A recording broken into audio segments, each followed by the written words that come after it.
ರಾಧೇಯ, ರುಜುತ್ವದಲ್ಲಿ ನೀನು ಯುಧಿಷ್ಠಿರನಂತೆ, ಪ್ರೀತಿಸುವ ಹೃದಯದಲ್ಲಿ ಭೀಮನಂತೆ, ಧನುರ್ವಿದ್ಯೆಯಲ್ಲಿ ಅರ್ಜುನನಂತೆ, ಯುದ್ಧ ಕುಶಲತೆಯ ಸೌಂದರ್ಯದಲ್ಲಿ ನಕುಲನಂತೆ, ವಿವೇಕದಲ್ಲಿ ಸಹದೇವನಂತೆ.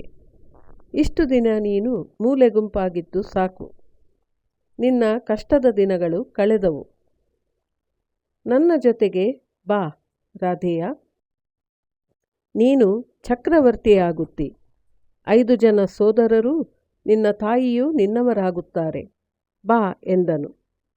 ಒಂದೇ ಸಮನೆ ಕೃಷ್ಣನನ್ನು ನೋಡಿದ ರಾಧೇಯನು, ನನ್ನ ಮೇಲಿನ ಪ್ರೀತಿಯಿಂದ ಇದನ್ನೆಲ್ಲ ಹೇಳಿರುವೆಯಲ್ಲವೇ?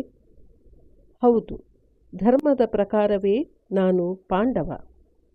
ಆ ಮಹಾತಾಯಿ ಕುಂತಿಯೂ ನನ್ನನ್ನು ಹೆತ್ತವಳು, ಅದು ನಿಜ. ಆದರೆ ಅವಳು ನನ್ನನ್ನು ಇಷ್ಟಪಡದೆ ಎಸೆದು ಬಿಟ್ಟಳಲ್ಲ. ಗಂಗೆಯಲ್ಲಿ ತೇಲುತ್ತಿರುವಾಗ ನನ್ನನ್ನು ಅಧಿರಥ ನೋಡಿ ತನ್ನ ಹೆಂಡತಿ ರಾಧನಿಗೆ ತಂದುಕೊಟ್ಟ. ಅವಳು ನನ್ನನ್ನು ಪ್ರೀತಿಯಿಂದ ಮಡಿಲಿಗೆ ತುಂಬಿಕೊಂಡಳು. ಆ ಕ್ಷಣವೇ ಅವಳು ನನಗೆ ತಾಯಿಯಾದಳು. ಅವಳೇ ನನ್ನ ತಾಯಿ, ಕುಂತಿಯಲ್ಲ. ತಂದೆಯಲ್ಲದಿದ್ದರೂ ತಂದೆಯ ಪ್ರೀತಿಯನ್ನು ಧಾರೆ ಎರೆದ ಅಧಿರಥನೇ ನನ್ನ ತಂದೆ. ಅವರಿಬ್ಬರೊಡನೆ ನನ್ನ ಹೃದಯ ಬೆಸೆದುಕೊಂಡಿದೆ. ಆ ಬಾಂಧವ್ಯವನ್ನು ನಾನು ಹರಿದೊಗೆಯಲಾರೆ. ಈ ಲೋಕದ ಯಾವ ಸಿರಿ ಅತಿಶಯಗಳಾಗಲಿ ಯಾವ ಭಯವಾಗಲಿ ನನ್ನನ್ನು ಸತ್ಯಪಥದಿಂದ ತಪ್ಪಿಸಲಾರವು. ನನಗೆ ನಾನೇ ದ್ರೋಹಿಯಾಗಲಾರೆ. ದುರ್ಯೋಧನನ ನಿಷ್ಕಳಂಕ ಸ್ನೇಹಕ್ಕೂ ದ್ರೋಹ ಮಾಡಲಾರೆ. ಇದುವರೆಗೆ ನಡೆದು ಬಂದ ನನ್ನ ಜೀವನ ಚಕ್ರವನ್ನು ರಾಜ್ಯ ಲೋಭಕ್ಕಾಗಿ ನಾನು ಬದಲಿಸಲಾರೆ. ಯುದ್ಧದಲ್ಲಿ ಅರ್ಜುನನನ್ನು ಕೊಲ್ಲುವೆನೆಂಬ ಪ್ರತಿಜ್ಞೆ ಮಾಡಿದ್ದೇನೆ. ಅದನ್ನು ಮುರಿಯಲಾರೆ.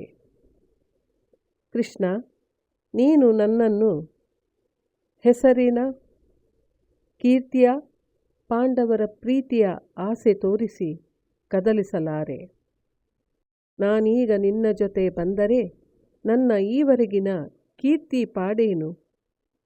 ನಿನ್ನ ರಕ್ಷಣೆ ಇರುವವರೆಗೆ ಪಾಂಡವರಿಗೆ ಸೋಲಿಲ್ಲ ಎಂದು ನನಗೆ ಗೊತ್ತು. ದುರ್ಯೋಧನನ ಜೊತೆಗಿದ್ದು ಸಾಯುವುದೇ ನನಗೆ ಶೋಭೆ.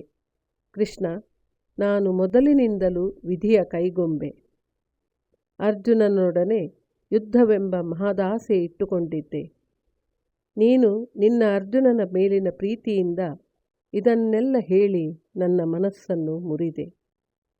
ತಮ್ಮನೆಂದು ತಿಳಿದು ಹೇಗೆ ಅವನೊಡನೆ ನಾನು ಹೋರಾಡಲಿ? ಆದರೆ ನಾನು ಸ್ನೇಹಿತನನ್ನು ಬಿಟ್ಟುಕೊಡುವುದಿಲ್ಲ.